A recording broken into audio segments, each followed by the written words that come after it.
Eu pedi a Deus uma palavra. Eu sempre tenho uma preocupação muito grande quando eu vou ministrar. Eu pedi a Deus uma palavra e o Espírito Santo ministrou essa palavra no meu coração. Capítulo de número 2, versículo de número 11. 11, 12 e 13. Aleluia!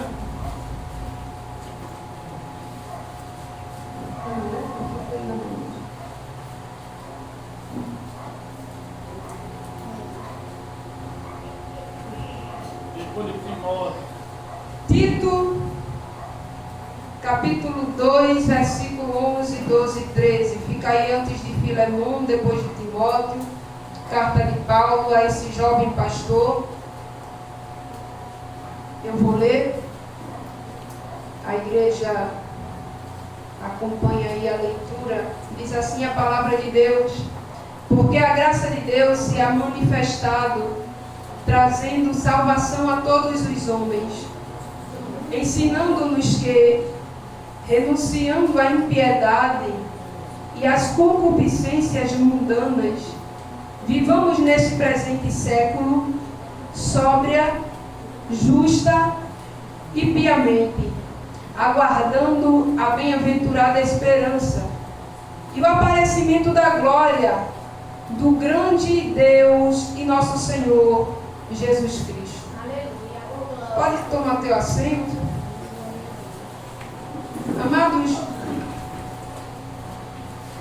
Amados do Senhor, eu estive pedindo a Deus uma palavra para essa noite. E a palavra que o Espírito Santo colocou no meu coração foi acerca da graça. Falar de graça é falar do maior de todos os dons que já foi revelado à humanidade. Quando a gente fala de graça, logo a gente lembra do sacrifício de Cristo na cruz do Calvário. Porém, quando nós olhamos a Bíblia Sagrada, nós percebemos que a graça ela sempre esteve presente. Desde o princípio até o tempo presente, ela tem se manifestado. E ela vai se manifestar de forma mais plena no raiar da glória de Cristo. Quando nós falamos de graça, de uma maneira bem simples, se a gente perguntar o que é graça, alguém pode responder para nós e dizer: é um favor imerecido? Essa resposta é bem conhecida de nós. Mas a graça de Deus, ela tem uma profundidade que muitas vezes é desconhecida de nós. Muitas vezes nós não conhecemos a profundidade que a graça de Cristo ela tem sobre nossa vida. Quando nós olhamos na Bíblia Sagrada, nós observamos que a graça ela está presente desde o Éden, porque Deus ele planta o homem no jardim, ele coloca a sua esposa lá junto com ele no jardim e dá uma ordem para ele. Porém, você já conhece a história. O homem ele cai, ele sai da direção de Deus e passa a fazer aquilo que aparentemente aos seus olhos é mais atrativo para ele, é melhor. A gente tem essa tendência. Às vezes Deus ele nos dá uma ordem, mas existe em nós uma tendência de recorrer para um outro lado, porque há em nós uma natureza que é caída, que nós herdamos de Adão. Adão ele cai, ele peca, e quando nós lemos a Bíblia Sagrada, nós vamos perceber que a graça ela esteve presente lá no Gênesis, fazendo o quê? Dando ao homem a oportunidade de se confessar a Deus. Porque na verdade Deus já tinha dado um aviso para ele: se você comer, você morre. Quando Adão come, Deus tinha, pastor, todo o direito de punir Adão.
se assemelhar muito à palavra graça é misericórdia. A gente não vai encontrar lá no Antigo Testamento muito a respeito da graça, assim, encontrar a palavra graça, mas misericórdia é uma palavra que mais se aproxima. Só que eu disse a você que existe uma profundidade muito grande no termo graça. Misericórdia é quando eu mereço o castigo e não sou castigado. E a graça faz isso comigo. Mas a graça, ela é tão imensamente profunda que ela não só me poupa do castigo que eu mereço, como ela pega o castigo que era meu e lança sobre as costas de Cristo. Porque Isaías vai escrever no capítulo de número 53 que ele foi ferido pelas nossas transgressões, que ele tomou sobre si as nossas dores. A transgressão era nossa, não era dele. As dores eram nossas, não era dele. A cruz era nossa, não era dele. O castigo era nosso, não era dele. Mas a graça não só nos perdoa, ela também tira de sobre nós o castigo. E Cristo agora, ele assume o nosso lugar na cruz do Calvário. É graça. Um moço por nome de William Hendricks, ele se expressou a respeito da graça e ele disse a seguinte frase: a graça de Deus é o favor ativo que outorga, que entrega o maior de todos os dons a quem merece o pior de todos os castigos. Ah, meu irmão, isso é graça. Eu merecia o pior de todos os castigos, mas ele me deu o maior de todos os dons, e que não foi esse, é o dom da salvação. O texto que nós lemos, ele vai dizer, versículo 11, porque a graça de Deus se há manifestado trazendo salvação. A graça, ela nos tira da condição de condenado, ela nos tira da condição daquele que merece o castigo e nos coloca na condição daquele que agora tem o direito de entrar no céu, daquele que agora pode entrar no Santo dos Santos e ter comunhão com Deus. A graça ela nos livra. Ela nos livra da iniquidade, da culpa. Agora, uma coisa que eu pude perceber enquanto eu meditava nesse texto é que a graça ela nos livra do pecado, não no pecado. A graça nos livra do pecado. Versículo 14 do capítulo 2 diz assim, ó: o qual se deu a si mesmo por nós, para nos remir de toda a nossa iniquidade. Iniquidade, do hebraico, tem o sentido da nossa natureza pecaminosa caída mesmo. Não é o pecado em si, a prática do pecado, mas iniquidade fala do nosso caráter deformado. A Bíblia está dizendo que ele se entregou a si mesmo para nos remir da iniquidade, ou seja, dessa natureza caída, dessa natureza corrompida, dessa natureza pecaminosa.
caráter ele é transformado. Eu gosto de dizer uma coisa. Eu gosto de dizer que a religião até muda a nossa rotina missionária. Ela muda a nossa rotina. Antigamente a gente, uma hora dessa, podia estar, sei lá, numa porta de um bar, tomando uma, fazendo sei lá o que, agradando aos desejos da carne. Mas aí vem a religião e muda a nossa rotina. Eu não vou mais para o bar, vou para a igreja. Glória a Deus. Amém? Só que o Evangelho de Cristo, a graça de Cristo vai muito mais além do que isso. Porque o Evangelho dele não muda a nossa rotina. Ele muda o nosso caráter. Aquele que roubava não roube mais. Aquele que mentia não minta mais. Oh meu Deus, a graça ela nos salva do pecado, não é do pecado. Fica, oh meu Deus, imagine você, alguém que fez aí um tratamento de câncer. Imagine que uma pessoa adquiriu um câncer por conta do vício do fumo. Fumo causa câncer, não causa? Imagine você, uma pessoa se tratando do câncer por conta do fumo, cigarro, droga, e aí pegou um câncer, foi se tratar, foi curado, ficou bom, e depois do tratamento ele volta a fumar. Quais são as chances dessa pessoa tornar até o câncer? São muitas, não é? Ele foi tratado, ele foi curado. Mas para que haja eficácia no tratamento, ele precisa se manter firme e não voltar à prática antiga. A gente é perdoado por ele, mas a gente não deve usar da graça para dar vazão à carne. Paulo vai dizer em Romanos capítulo 5 e capítulo 6, aonde abundou o pecado, superabundou a graça. Ele estava dizendo, o pecado pode estar numa proporção imensa, mas a graça ela sempre será imensamente maior. Aí Paulo vai dizer assim, e agora? A gente vai continuar pecando para que a graça de Deus ela cresça mais? E a resposta dele é clara, objetiva e direta. Ele disse não. A gente não vai continuar pecando para a graça aumentar. Porque se a graça já nos libertou, não faz mais sentido nós voltarmos ao pecado que cometíamos antes. Se a graça nos libertou, não faz mais sentido nós voltarmos às práticas antigas. Estamos libertos em Cristo. A graça, torno a dizer, não é uma licença para a gente continuar pecando. É libertação do domínio do pecado. A graça de Deus, ela é derramada sobre a nossa vida hoje. E ela nos dá condição de viver uma vida santa. Ela nos dá condição de viver uma vida pura. Nem acha, nem fica aí pensando, batendo no peito e dizendo, eu sou santo, porque eu sei de teologia, porque... Não, é a graça. É a graça que te sustenta. É a graça que te mantém. Você só não caiu por causa da graça. Você só está de pé por causa da graça. A tentação bateu a porta e você não cedeu por causa da graça.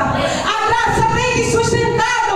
O momento difícil chegou e você não se acabou por causa da graça. Senhor, tira de mim o espinho. Está doendo. Está machucando. Paulo, está machucando. Tira. Ele disse, deixa eu te dizer, só uma notícia. A minha graça.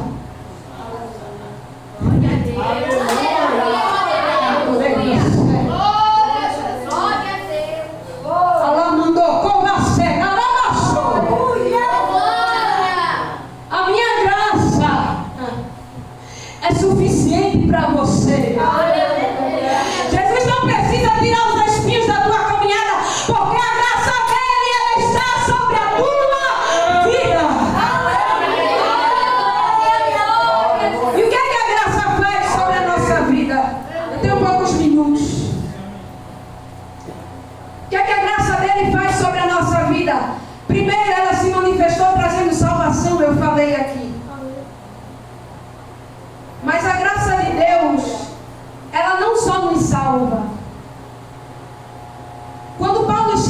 dito sobre a graça aqui, ele traz alguns aspectos da graça que a gente precisa conhecer. Aspecto passado, aspecto presente e aspecto futuro. No aspecto passado, a graça, ela nos libertou das mazelas do pecado. Ela nos purificou da iniquidade.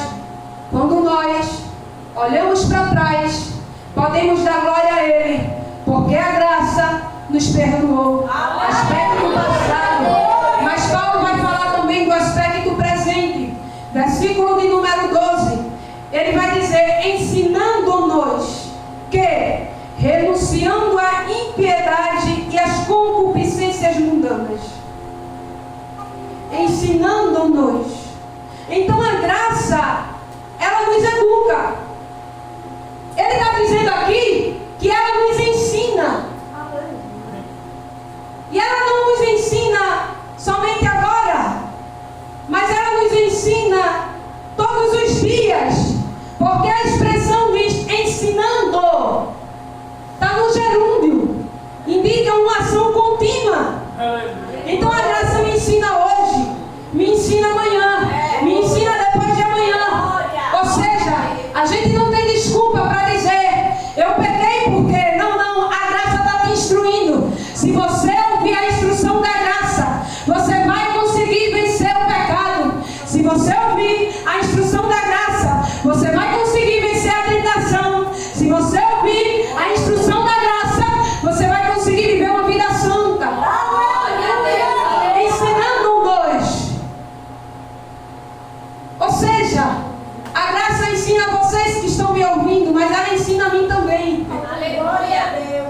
Ela ensina a nós, de modo geral. Mas o que é que a graça nos ensina? Olha o que a graça nos ensina.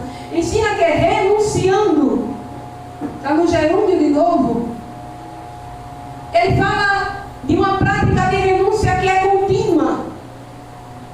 E se a renúncia é contínua, é porque a tentação também é contínua. A prova também é contínua. Sabe o que a Bíblia nos diz? Que o diabo, o nosso adversário, ele anda em derredor, bramando como um leão, buscando a quem possa tragar. Constantemente o diabo está observando a nossa vida, procurando uma brechinha para nos destruir. Mas a graça, ela nos educa. E quando nós ouvimos o ensino da graça, nós somos escondidos debaixo da sombra do Onipotente. A graça, ela nos guarda. A graça, ela nos livra. A graça, ela nos protege. A graça, ela nos fortalece, pastor, contra o pecado. Renunciando. Agora presta atenção. Renunciando à impiedade e às concupiscências mundanas. A graça nos educa. Mas deixa eu te contar um segredo. Quem tem que tomar postura somos nós. Aleluia. A graça nos ensina. Mas quem tem que ter uma decisão firme somos nós. Aleluia. Renunciando. A palavra renunciar fala de abandonar. Mas não é um abandonar forçado. Não é o pastor dizendo a você todo o tempo, deixa de fazer isso, deixa de praticar isso, rapaz, para com isso. E você vai abandonar porque o pastor está o tempo todo e o pastor já está me chateando de tanto falar, eu vou parar, porque senão... Não. Renúncia é algo voluntário. A graça te educa. A graça está dizendo assim, deixa a impiedade, reverencia o que é sagrado. Aí, nós precisamos nos posicionar, ouvir o conselho da graça e renunciar. Aleluia. A palavra de Deus diz, transformai-vos. E às vezes, alguns de nós, quando vai orar, Jesus me transforma, Jesus tira aqui. Só que o texto está dizendo, transformai-vos. Sou eu que tenho que procurar transformação? Jesus não vai tirar de dentro de minha força aquilo que eu não quero que Ele tire. Porque muitas vezes eu dobro o joelho para dizer: Jesus, tira, mas eu não estou disposta a abandonar. E a graça está dizendo: renuncia, rapaz. Tem que ser de boa vontade, tem que ser de coração. Quer experimentar o poder da graça cobrindo a tua vida? Começa a renunciar a impiedade, começa a renunciar o pecado, começa a renunciar as concupiscências mundanas. Aspecto presente. Ela nos ensina a viver de forma sóbria, justa. Meu Deus, a hora foi embora. Eu vou fechar aqui. Ai, Jesus. A graça nos ensina a viver de forma sóbria, justa e pia, no aspecto presente. Quando a gente fala de sobriedade, a gente fala de uma mente equilibrada, de um espírito que tem domínio próprio. Olha o que a graça nos ensina. A gente está vivendo num tempo de muitos surtos psicóticos. E tem muito crente que já não tem mais o domínio próprio, perdeu o fruto do Espírito. Viver de forma sóbria é ter autocontrole. Calma. Sabe o que é que a Bíblia diz? Você não vai temer a má notícia. Aleluia, glória a Deus. Mas a gente é humano, mas a Bíblia diz: você não vai temer a má notícia. Sabe o que é que eu aprendo com isso? A Bíblia não está dizendo para mim que a má notícia, pastor, não vai vir na minha porta. Pelo contrário, ela vai vir. Mas a Bíblia está dizendo: você não vai temer. Sabe por que você não vai temer? Porque a graça te dá equilíbrio. Ela te ensina a viver de maneira sóbria. Viver de maneira sóbria fala de um relacionamento saudável com nós mesmos. É saber controlar os nossos próprios sentimentos, as nossas próprias paixões, as nossas emoções. Isso é viver de maneira sóbria. Relacionamento saudável consigo. Maneira justa, relacionamento saudável com o outro. E maneira pia, relacionamento saudável com Deus. A graça te ensina a ter relacionamento saudável dentro, fora e para cima. E em último lugar, eu vou encerrar. O último aspecto da graça é o aspecto futuro. O último versículo que nós fizemos aqui da leitura, ele diz que a graça, ela me ensina a aguardar a tão bem-aventurada esperança. A graça te capacita. Se você está fraquinho, se você está no momento da sua vida que você diz: Jesus, eu não sei se eu vou suportar aguardar a tua vinda, eu tenho uma notícia para você. Há uma torneira do céu aberta nesse lugar. Porque a graça de Deus, ela começa a te fortalecer. Os céus estão falando com você, está dizendo: você vai suportar. Você vai até o fim. Você não vai parar, não vai desistir, porque a graça, ela está te fortalecendo agora. A graça, ela está te revestindo agora. A graça, ela está te capacitando agora. A graça, ela está te dando ousadia agora.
Ele não precisa de muito, só precisa de uma coisa: dê ouvido à instrução da graça hoje.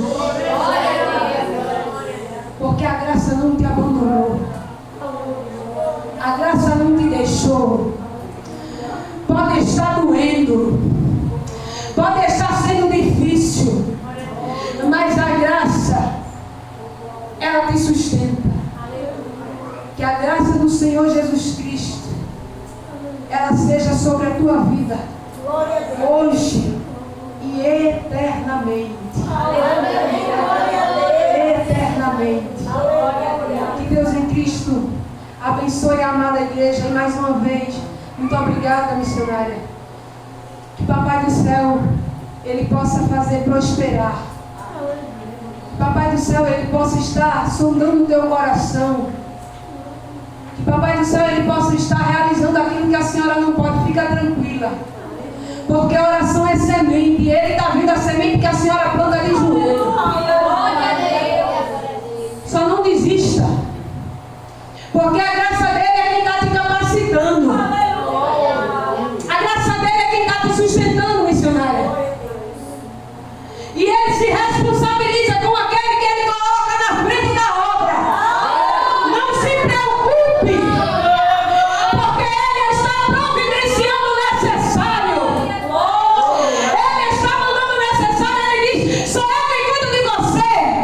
Você não confia na promessa que Ele fez. Você não sabe o que foi que Ele falou. Espera e crê tão somente. Porque a graça dele é quem está cuidando. Que Deus abençoe em nome de Jesus.